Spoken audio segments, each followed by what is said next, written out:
created a problem to keep my annoying neighbor occupied and get some peace. In the early 90s, we bought a new house on a lot that had recently been severed and sold from the neighbor's property. It was a large corner lot, divided into two parcels.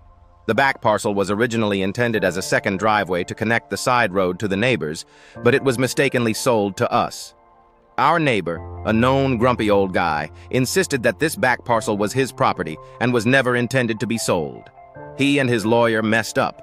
He would often stand there right in front of our bedroom windows to kind of mark his property. Trying to have a reasonable conversation with him was impossible.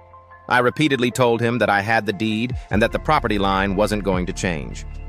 His wife was rarely seen, as she had limited mobility and spent most of her time watching TV connected to a C-band satellite dish. At the time, I was working in wireless and had access to test equipment.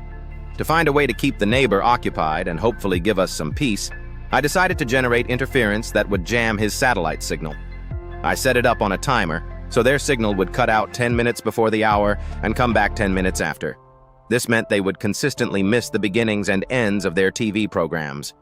This definitely kept him busy trying to figure out what was wrong. He even called out technicians, but of course the issue never occurred when they were there.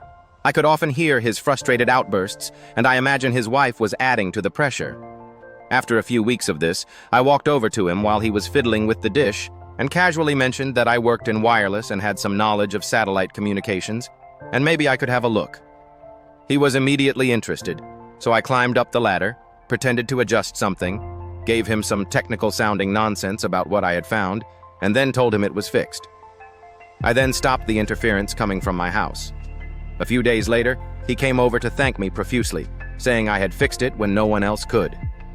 From that day forward, he was the friendliest neighbor and never mentioned the contested piece of land again.